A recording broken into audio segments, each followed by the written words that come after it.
जय जय श्री राधे। आपका स्वागत है हमारे चैनल मंगल ज्ञान दर्पण में। साथियों, आज हम आपके लिए एक नई कथा लेकर के आए हैं। वो कथा है मोर मोरनी की कहानी। साथियों, मुझे उम्मीद है ये कथा आपको जरूर पसंद आएगी और आप लोगों से एक निवेदन करेंगे, इस कहानी को आप पूरा श्रवण करें, क्योंकि ये ज्ञानवर्धक कहानी है। इस ज्ञानवर्धक कहानी में ही आपको संपूर्ण ज्ञान त्रिया चरित्र के बारे में भी आपको मिलेगा। तो अब हम चलते हैं कथा की ओर। और जो मेरे नए साथी मेरे चैनल से जुड़े हैं, उनसे निवेदन करूंगा मेरे चैनल को सब्सक्राइब अवश्य कर लें, बेल आइकन की घंटी अवश्य दबाएं, वीडियो को लाइक करें। साथियों, एक जंगल में मोर और मोरनी बड़े प्रेम से रहा करते थे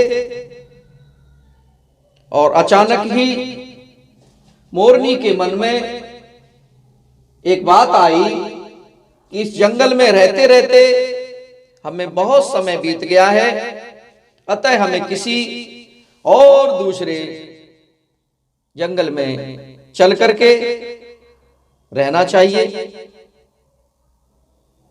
साथियों, मोरनी ने अपने पति मोर से कहा कि हे मेरे प्रीतम, हे मेरे प्राणों के प्यारे मां, आप ऐसा करो, मेरे मन में ऐसी बात आ रही है कि आप मुझे किसी दूसरे जंगल में ले चलें। मोर ने मोरनी से कहा, हे मेरे प्रिय, तुम ये क्या कह रही हो? यहां हमारी जिंदगी कट गई, इतने वर्षों से हम यहाँ रह रहे हैं, ये कितनी अच्छी जगह है, और आप कहती हैं कि अब दूसरे जंगल में ले चलो। वहां पता नहीं कौन कैसे पशु पक्षी हमें मिलेंगे, वहां रहने देंगे या न रहने देंगे। साथियों, मोरनी बोली, अगर आप हमें जंगल में नहीं ले जाना चाहते तो किसी शहर की तरफ ले चलो, किसी किला की तरफ ले चलो, हम वहां रह लेंगे।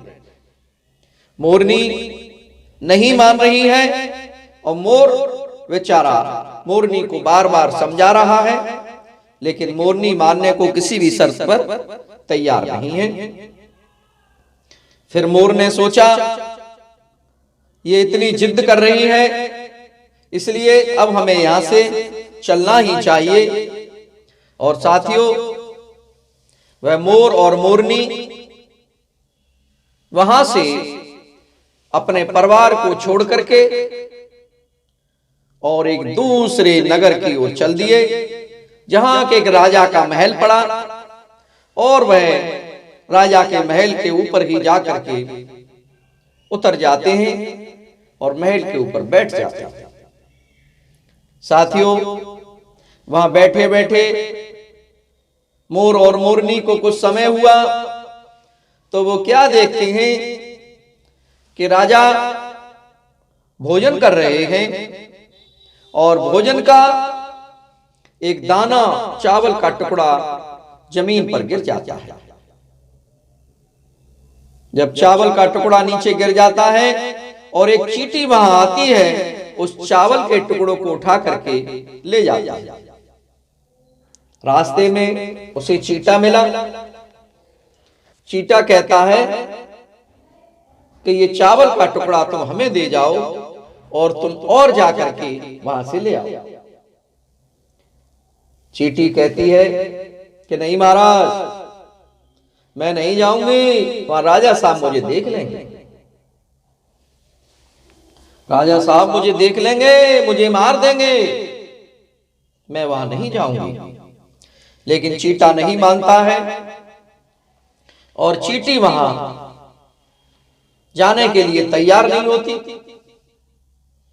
और चींटी कहती है कि मेरा वो उपहास उड़ाएंगे, मुझे बेइज्जत करेंगे। तो चींटा कहता है कि वो तुम्हारा उपहास या मजाक नहीं उड़ाएंगे। अगर वे तुम्हारा उपहास और मजाक बनाएंगे तो जाओ, मैं श्राप देता हूं कि वो पत्थर बन जाएंगे। साथियों, क्योंकि राजा को सभी भाषाओं का ज्ञान था, सभी जीव पशु पक्षी सबकी भाषा को पहचान लेते थे और इनकी बातें भी राजा सुन रहे थे। चींटा और चींटी की, चींटी वहां जाती है और वहां से दूसरा चावल का टुकड़ा लेकर के चली आती है। राजा साहब खाना खा रहे होते हैं, लेकिन उस चींटी को देखने के बाद भी कुछ नहीं कहते और राजा साहब खाना खाने के बाद बहुत जोर से हंसने लगते हैं। तभी उनकी रानी पूछने लगती हैं, हे महाराज, क्या बात है? मैंने कोई गलती कर दी क्या जो आप इस तरह हंस रहे हैं? राजा कहने लगे, नहीं नहीं रानी साहब, कोई बात नहीं है। उसके बाद फिर राजा साहब हंसने लगे। रानी राजा से बार बार पूछने लगती है और राजा साहब कहने लगे कि नहीं, कोई खास बात नहीं है, चलो मैं तुम्हें बाद में बता दूंगा। रानी पीछे पड़ जाती है, नहीं मुझे बताओ, मुझे बताओ मेरे प्राणनाथ, मुझे बताओ। राजा कहने लगते हैं कि ठीक है, मैं तुम्हें चल करके जंगल में बताऊंगा। राजा और रानी जंगल में चले जाते हैं और राजा साहब वो चींटा और चींटी की जो बातें थी वो अपनी पत्नी रानी साहिबा को बताने लगते हैं। और जैसे ही उस कहानी को बताना शुरू करते हैं, वैसे ही राजा साहब नीचे से पत्थर के होना शुरू हो जाते हैं। राजा अपनी पत्नी रानी से कहते हैं कि देखो, उन चींटा और चींटी ने बताया था कि जो भी इस बात को बताएंगे वो पत्थर के हो जाएंगे। अब मैं धीरे धीरे पत्थर का हो रहा हूं, इसलिए अब इतनी ही बात को रहने दो। रानी बोली, कोई बात नहीं महाराज, आप मुझे बताओ, जब इतने पत्थर के बन गए तो थोड़े और पत्थर के बन जाओगे। ये था त्रिया चरित्र। त्रिया मानी नहीं रही और अपनी पति राजा को बार बार पंच कर रही है और कह रही है, बताओ बताओ। राजा साहब धीरे धीरे बता रहे हैं और वह पत्थर के बनते चले जा रहे हैं। जैसे ही राजा साहब ने पूरी बातें चींटा और चींटी की बताई, वैसे ही राजा पत्थर के बने।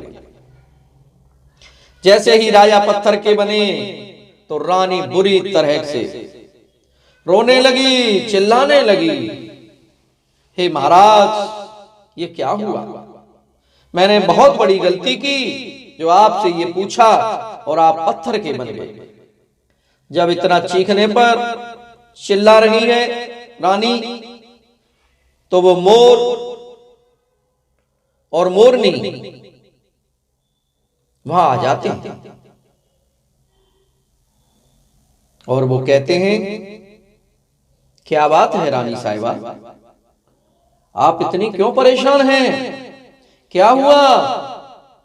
तो रानी साहिबा बताती हैं कि ये सब मेरी हट के कारण हुआ है।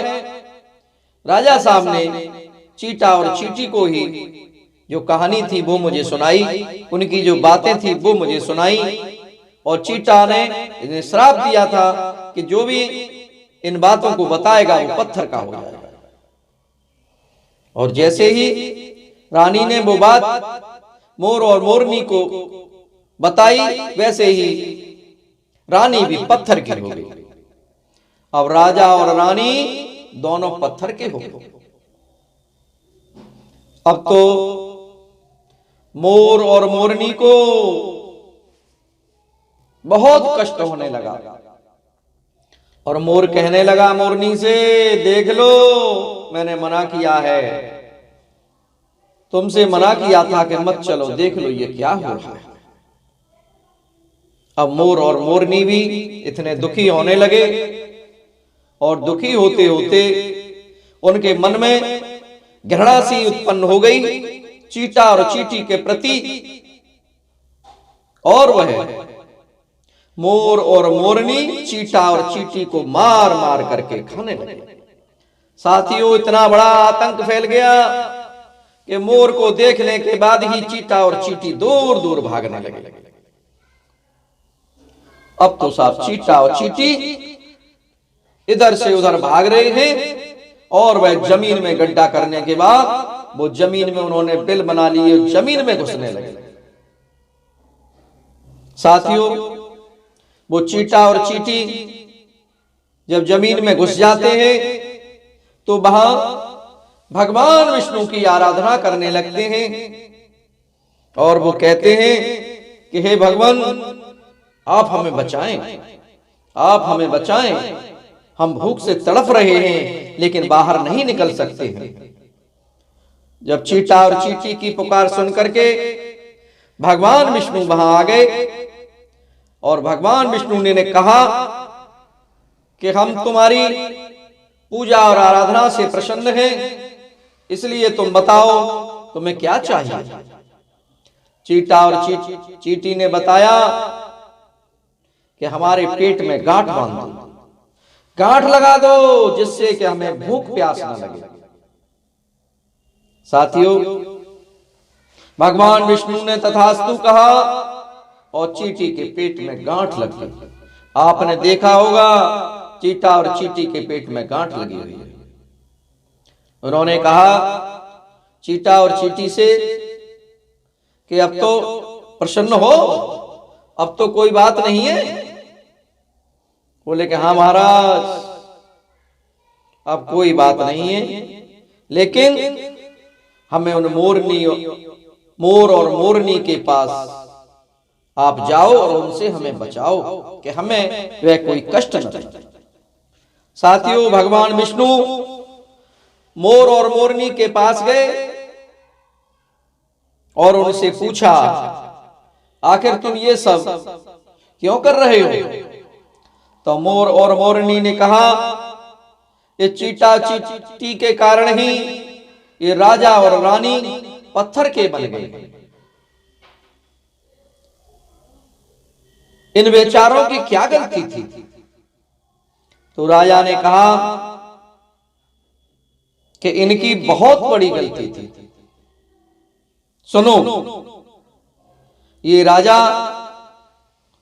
बहुत ही बड़ा उपद्रवी और गंदा व्यक्ति था। इसको सभी पशु और पक्षियों, जीव जंतुओं की भाषा का ज्ञान था, और ये अपना रूप बदल करके उन्हीं की तरह बन जाता था और उनके साथ गलत व्यवहार करता था। यही गलत व्यवहार इसने चींटी के साथ किया। इसने चींटी का रूप धारण कर लिया राजा। उन्हें की महाराज, हे भगवान, राजा की तो यह गलती थी, लेकिन यह बेचारी रानी की क्या गलती थी, जो रानी भी पत्थर की बन गई? उनकी रानी की गलती ये थी कि इसने अपने पति को समझाया नहीं, इसको रोका नहीं, क्योंकि उसका चरित्र इतना गंदा हो चुका था राजा का कि रानी भी उसमें सहयोग करती थी और रानी उनसे मना नहीं करती थी। साथियों, यह सब सुनने के बाद भगवान विष्णु ने कहा कि आज से तुम इन चीटा और चींटी को कोई नुकसान नहीं पहुंचाओगे। साथियों, इतना सब सुनने के बाद कि राजा बहुत गलत था, मोर और मोरनी वहां से उड़ते हैं और जंगल में जाकर के वह नाचने लगते हैं। और जैसे ही मोर नाचते हैं, नाचते नाचते वो अपने पैरों की तरफ देखते हैं, और जैसे ही पैरों की तरफ देखते हैं वो कहते हैं कि मेरे पैर कितने गंदे हो गए। और साथियों, मोर नाचता है और उसकी पत्नी मोरनी वो भी दुखी हो जाती है कि मेरा पति मोर रो रहा है, और उसके आंसुओं को पीती जाती है, पीती जाती है। साथियों, इस मोर और मोरनी के प्रेम को देखकर भगवान विष्णु फिर आ जाते हैं और उन मोर और मोरनी से कहते हैं कि हे मोर और मोरनी, तुम्हारा प्रेम का तो जवाब ही नहीं है। तुम आपस में इतना प्रेम करते हो कि तुम्हारे प्रेम को देखकर और भी लोग तुम्हारी प्रशंसा करेंगे। साथियों, मोर कहते हैं कि भगवान, मेरे पैर देखिए आप, मेरे पैर कितने गंदे और बेकार हो गए। भगवान विष्णु ने कहा, तुमने चीटा और चींटी को मार करके खाया है, इसलिए ये तुम्हारे पैर इस तरह के हो गए। जाओ, मैं कृष्ण अवतार के समय तुम्हारे पंख को धारण करूंगा। साथियों, और तुम्हारे पति और पत्नी का जो प्रेम है, वो प्रेम भी दुनिया वालों को दिखाऊंगा। साथियों, भगवान कृष्ण ने अवतार लिया और मोर के पंख को धारण किया, और इसी तरह भगवान कृष्ण ने भी राधा जी के साथ प्रेम व्यवहार किया। साथियों, जहां प्रेम होता है वही लक्ष्मी जी विराजमान होती हैं, क्योंकि मोर और मोरनी के प्रेम को देखकर ही भगवान विष्णु और माता लक्ष्मी जी वहां आई थी और उन्हें वचन दिया था कि मैं तुम्हारे पंख को अपने शरीर पर धारण करूंगा। साथियों, इस तरह हमें पूरे परिवार के साथ मिलजुल कर अच्छे संबंध बना करके, बढ़िया संबंध बना करके रहना चाहिए। जो लोग परिवार में अच्छे संबंधों को बनाकर रखते हैं, वहीं माता लक्ष्मी उन्हीं के घर में विराजमान होकर रहती हैं। साथियों, वहां से लक्ष्मी जी कभी दूर नहीं भागती हैं। अतः आप लोगों से निवेदन रहेगा, मोर और मोरनी की तरह ही हमें अपने परिवार के साथ रहना चाहिए और राजा और रानी की तरह कोई गलत व्यवहार न करें, जिससे कि हमें पत्थर का बनना पड़े। साथियों, ये कहानी अगर आपको पसंद आई हो तो मेरे चैनल को सब्सक्राइब और वीडियो को लाइक अवश्य करें। हम फिर इसी तरह एक नई कहानी के साथ आपसे फिर मिलेंगे। तब तक आप लोगों को बहुत बहुत धन्यवाद। बोलिए श्यापत रामचंद्र भगवान की जय। जय जय श्री राधे श्याम।